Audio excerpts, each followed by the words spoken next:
Good morning. ஒரு cup ஒரு சிந்தனை. இன்றைக்கி நாம் பேச போகிற டாபிக் வாழ்க்கையில் ஜெயிக்கிறதுக்கு என்ன முக்கியமான காரணம். அதில் ஒன்று தான் இன்றைக்கி நான் பார்க்க போகிறோம். பல காரணங்கள் இருக்குது, இன்றைக்கி ஒரு விஷயம் முக்கியமானது. இது அடிப்படையில் இருந்துக்க வேண்டிய ஒரு முக்கியமான காரணம். ஒருத்தருடைய தோற்றம் இல்லையா, ஒரு நாளும் ஒருத்தருடைய வெற்றிக்கு காரணமாக இருக்க முடியாது. மனசளவில் தான் ஒருத்தர் ஊனமாக இருக்கக்கூடாதே தவிர வெளி தோற்றப்பொழிவு எந்த பிரச்சனையும் கிடையாது. அதுக்கு நிறைய 1000 உதாரணங்கள் இந்த உலகத்தில் இருக்குது. ஒரு சில உதாரணங்களை நம்ம இன்றைக்கி பார்த்துக்கலாம். நான் இன்றைக்கி பார்க்க போகிற இந்த நபரை பற்றி சொல்லணும்னா, இவங்க ஒரு தடகள வீராங்கனை. அமெரிக்காவில் 2004 ஏதென்ஸ் ஒலிம்பிக் போட்டியில் அவங்க முதல் தங்களுடைய சாதனையை பதிவு செய்கிறாங்க. அப்போ அவங்க வயசு 18.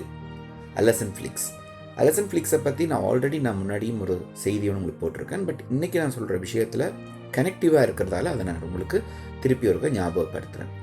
அது என்ன அவங்களோட வெற்றியின் முக்கியமான ரகசியம்னா, அலசன் ஃபிலிக்ஸ் ஒரு பொம்பளை மட்டும் கிடையாது. அந்த பெண் உலக ஒலிம்பிக் போட்டியில் தங்கம் வெல்லும் பொழுது அவங்க ஒரு அம்மா, அதாவது ஒரு குழந்தைக்கு தாயானதுக்கப்புறம் அவங்க உலக ஒலிம்பிக் போட்டியில் 100 மீட்டரில் முதலாவது தங்க பதக்கத்தை வெல்றாங்க. அந்த தங்க பதக்கத்தை வெல்லும் பொழுது அதில் இன்னொரு முக்கியமான தகவல் ஒன்று இருக்கு. அவ உலகத்தில் அதிவேகமாக ஓடக்கூடிய உசைன் போல்டோடைய சாதனையை இவங்க முறியடிச்சிருக்காங்க. இது முதல் முக்கியமான விஷயம். அவங்க ஒரு அம்மா ஆனதுக்கு அப்புறமா அதை செஞ்சாங்க. அதுவும் சிசேரியன் மூலமாக 10 மாதத்துக்கு முதல் ஒரு குழந்தையை பெற்றெடுத்த ஒரு தாய் இந்த சாதனையை பண்ணியிருக்காங்க. நீங்கள் சொல்லுங்கள், எத்தனை பெண்களுக்கு இன்னைக்கு சாதாரணமான ஒரு வாழ்க்கையில் ஏற்படக்கூடிய துன்பத்துக்கு பிறகு எழும்பி மீண்டும் இன்னொரு சாதனை பண்ணக்கூடிய மாதிரி இருக்குது. பெண்களோ ஆண்களோ, இதில் நான் பால் வேறுபாட்டில் நான் பேசலை.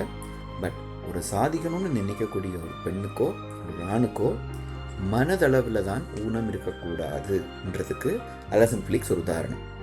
இது மாதிரி 1000 உதாரணங்கள் இருக்குது. சரி, வயதானதுக்கு அப்புறமா ஒருத்தரால் சாதிக்க முடியாதா? KFC ஓனருடைய ஸ்டோரி உங்களுக்கு தெரியும். 60 வயதுக்கு மேலே தான் அவருடைய முதல் வெற்றி பதிவாகுது. இன்றைக்கி உலகம் முழுக்க KFCக்கு தெரியாத ஆக்களே அடிமையான ஆக்கள், அதாவது அதோடைய வாடிக்கையாளருடைய எண்ணிக்கை நாளாந்திரம் லட்சக்கணக்கில் அதிகரித்து கொண்டிருக்கு இன்னைக்கும். அப்போ அதுக்கு 60 வயசுக்கு மேலே முதல் தன்னுடைய வாழ்க்கையில் ஒரு அடி எடுத்து வச்சவர் தான் அந்த KFC ஓனர்.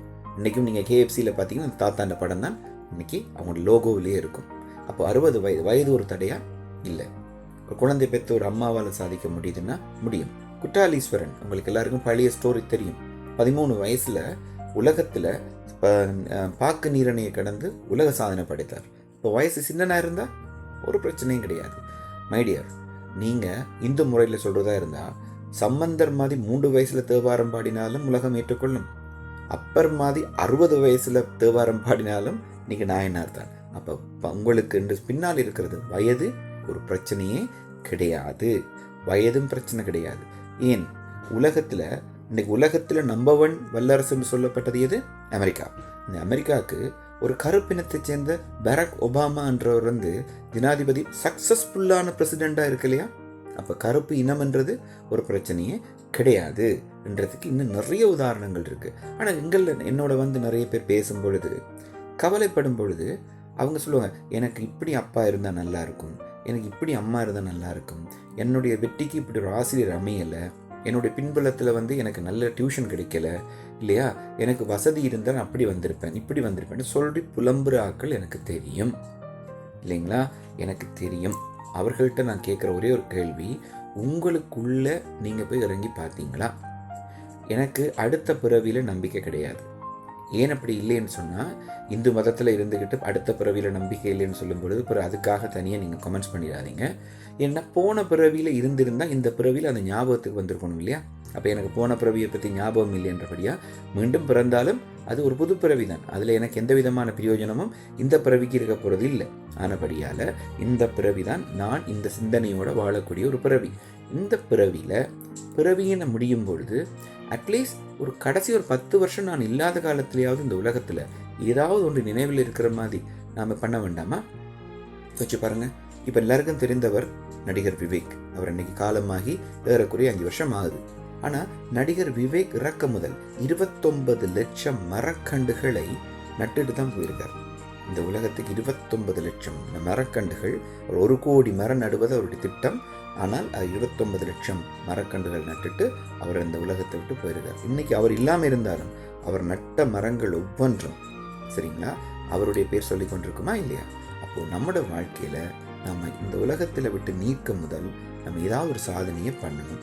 ஒன்று அது பர்சனல் அச்சீவ்மெண்ட்டாக இருக்கலாம், அதாவது சோஷியல் அச்சீவ்மெண்ட்டாக இருக்கலாம், அல்லது ஃபேமிலி ஒர்க்கு ஒரு அச்சீவ்மெண்ட்டாக இருக்கலாம்.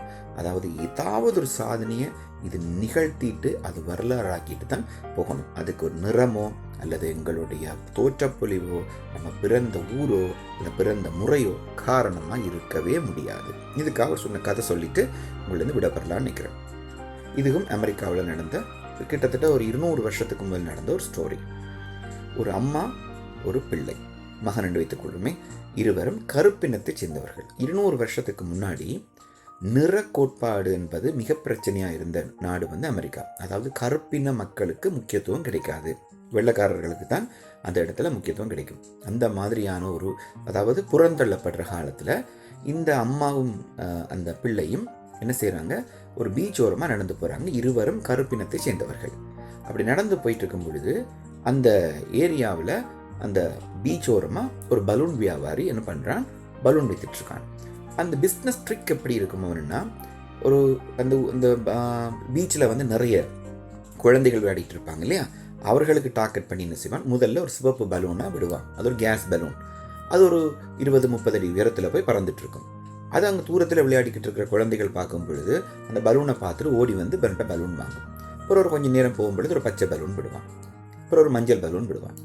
இப்படி அவன் அப்பப்போ ஒவ்வொரு பலூனாக விட விட விட விட அந்த ஒவ்வொரு பலூனும் வானத்தில் பறக்கிறத பார்த்து அந்த பிரதேசத்தில் இருக்கிற பிள்ளைகள் எல்லாம் ஓடி இவன்கிட்ட பலூன் வாங்கும். இதுதான் அவனுடைய வாடிக்கை. அப்படி இருக்கும் பொழுது அந்த ஏரியாவை கடந்து போயிட்டு இருக்கக்கூடிய அந்த தாயும் மகனும் போயிட்டு இருக்கும் பொழுது அந்த மகன், அந்த சின்ன பிள்ளை அம்மாவை பார்த்து கேட்கும், அம்மா எனக்கும் ஒரு பலூன் வாங்கி கொடு. சரி, பிள்ளை ஆசைப்படுறான்னு அந்த கருப்பின தாய் என்ன செய்வா, அந்த குழந்தையை கூட்டிட்டு அந்த பலூன் வியாபாரிகிட்ட போவா. இந்த இடத்துல அந்த பிள்ளையின் மனதில் ஒரு எண்ணம் வரும், தாங்கள் கருப்பினத்தை சேர்ந்தவர்கள், தங்களுக்கு எதுவுமே முக்கியத்துவம் கிடையாது, தங்களோட வாழ்க்கையில் எதுவுமே பின்தடுத்தப்பட்டவர்கள் என்ற எண்ணம் அந்த குழந்தையின் மனதில் இருக்குது. ஆனால் அந்த குழந்தை என்றைக்குமே அதை வெளிப்படுத்தினதில்லை. ஆனால் இந்த சந்தர்ப்பத்தில் அது வார்த்தையில் வரும். எப்படி, அந்த பலூன் வியாபாரி கையில் நிறைய கலர் பலூன்ஸ் இருக்கும், அதில் ஒரே ஒரு கருப்பு பலூன் மட்டும் இருக்கும்.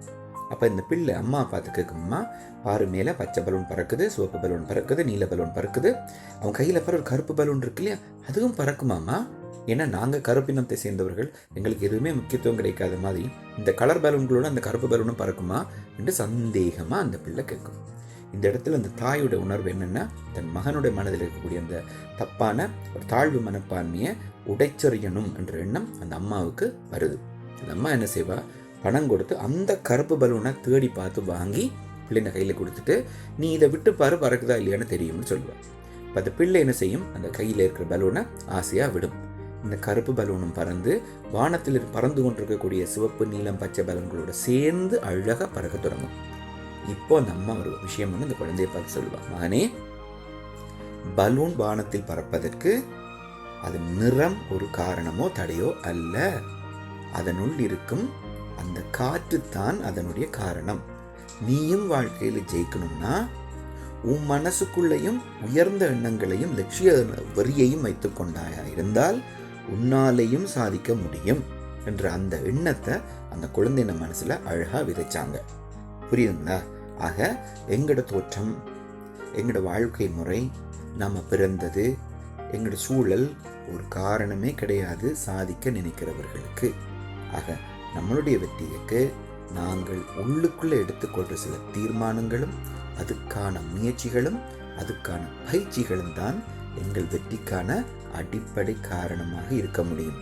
கடைசி வரைக்கும் தயவு செய்து இந்த விரலால் வேறு யார்களை குற்றம் சொல்லார்கள், வேறு யார்களை காரணம் சொல்லாதீர்கள் எங்கள் தோல்விகளுக்கு. புரியுதா? இப்படி காட்ட பழகணும். எனது வெற்றிக்கும் எனது தோல்விக்கும் நான் மட்டுமே காரணம் என்பதை எவரொருவரால் மனத்திடத்தோடு சொல்ல முடியுமோ அவர் வாழ்க்கையில் ஜெயிப்பார். எனக்கு நம்பிக்கை இருக்கு, உங்களுடைய வெற்றிக்கும் நீங்கள் தான் காரணம். தயவு செய்து இனி வேறு ஒருவரை பார்த்து அது இருந்தால் நல்லா இருக்கும் என்று சொல்லாதீங்க. எதையும் உருவாக்க முடியும். ஏனென்றால் ஆண்டவன் எங்களுக்கு நல்ல ஆரோக்கியமான உடலையும் தைரியமான மனசையும் நல்ல குடும்பத்தையும் ஏன் இந்த உலகத்தையே எங்களுக்கு கொடுத்துருக்கார். அதை சரியாக பயன்படுத்த தெரியணும். ஆக மொத்தம் இன்றைய நாள் நம்ம எல்லாருக்கும் ஒரு சிறப்பான நாளாக அமையும். இந்த கப்புடன் இந்த சிந்தனை உங்களுக்குள் சேரும் பொழுது நிச்சயமாக நான் நம்புகிறேன், இன்றைக்கு உங்களுக்குள் ஒரு மாற்றம் வந்து வரும். மீண்டும் நாளைக்கு சந்திப்போம். God bless you.